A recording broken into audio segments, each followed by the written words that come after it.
Magandang araw, Luzon, Visayas at Mindanao. Ako si Christian Valdez. Magandang tanghali, May Kawayan West Central Integrated School. At ako naman si Natalie Rebano. Ngayon ay 10 ng Nobyembre, taong kasalukuyan. Mga balitang sa inyo'y hihimayin Sisiya sa at ating sa inyo'y ihahain. ito ang Sagisag Patrol.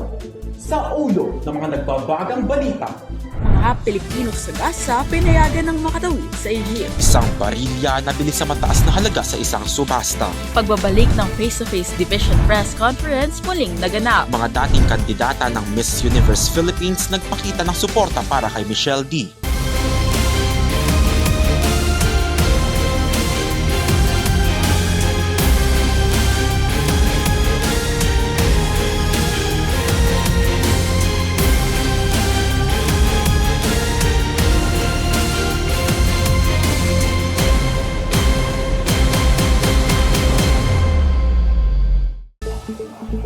Mga Pilipino sa Gaza pinayagan ng makatawid sa Egypt. Para sa karagdagang impormasyon, narito si Maxine Villanueva. Max? Sa pahayag ng Department of Foreign Affairs noong Sabado, ika-4 ng Nobyembre, pinayagan ng 134 na makatawid sa Egypt sa pamamagitan ng Rafah Crossing. Sa ginanap na forum sa Quezon City noong Sabado, sinabi ni DFA Undersecretary Eduardo de Vega na ang first batch ng 20 tao na Pilipino ay nakatawid na noong linggo, ika-5 ng Nobyembre. Ayon rito, sa susunod na mga araw ay maaari nang sumunod ang iba pang mga Pilipino.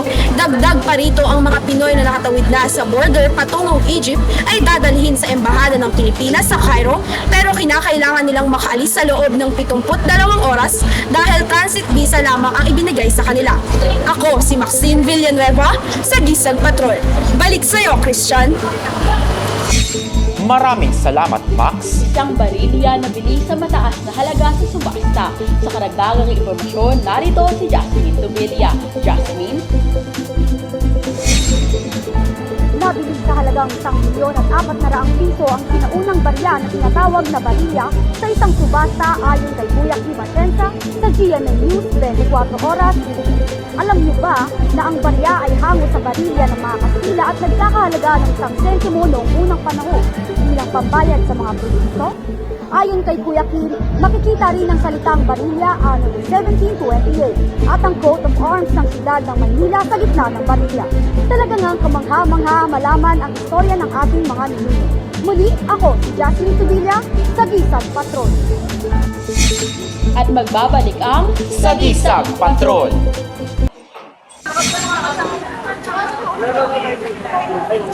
Ang lamig na! Parang kahapon lang, napakainit. Namamdam ako na talaga ang Pasko. So excited! Oo nga, parang kahapon lang nagpapaypay pa ako. Pero ngayon, hindi na ako natutuwa. Inuubat, sinisipo na rin ako. Hala, napakabilis talaga magbago ng panahon, no? Nakakatakot. Ang climate change ay isang pangmatagalang pagbabago sa klima ng ating mundo, kabilang ang pagtaas at biglang pagbaba ng temperatura at pag-akyat ng level ng karagatan. Ayon sa Pag-asa, asahan na ang malamig na panahon sa mga susunod na buwan sapagkat magsisimula na ang amihan. Maaaring magkaroon ng sipon, pangangati ng lamunan at iba pang sakit ang mararanasan ng ating mga Pilipino. Ating pangalagaan ang inang kalikasan para sa magandang kinabukasan. Ang impormasyon na ito ay hatid ng DOH at ng Sagisag Patrol.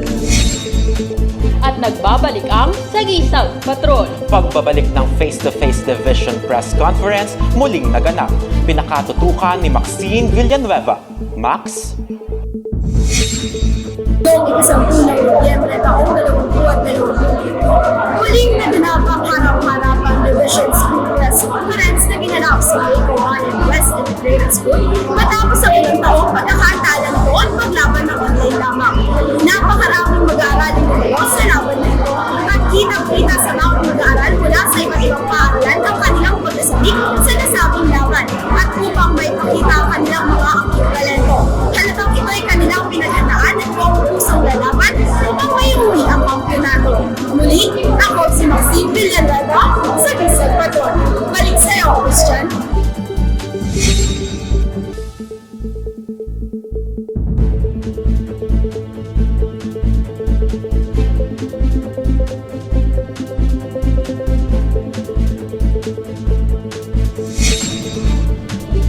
Ipinakita ni Miss Universe Philippines Rabia Mateo kay Michelle D ang kanyang suporta sa Instagram matapos itong mag-repost ng litrato ng bagong pambato ng Pilipinas nitong Martes.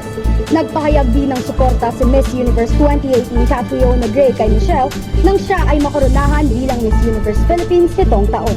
Sinabi nito na nasasabik na siyang masaksihan muli kung paano dadalhin ni Michelle ang kanilang sash. Plano nilang masungkit ang ikalimang Miss Universe Crown ng Pilipinas na nagsusulong para sa autism awareness. Muli, ako si Jasmine Tubilla, Sagisag Patrol. Muli nating balikan ang mga umatikabong balita sa araw na ito. Mga Pilipino sa Gaza pinayagan ng makatawid patungong Egypt. Isang barilya na binis sa mataas na halaga sa isang subasta. Pagbabalik ng face-to-face division schools press conference muling naganap. Mga dating kandidata ng Miss Universe Philippines nagpakita ng suporta para kay Michelle D. At yan ang ilang minutong balitaktakan sa araw na ito. 45 araw na lang, Pasko na. Ang bilis talaga ng panahon. Konting araw na lang magpapasko ng muli. Oo nga eh.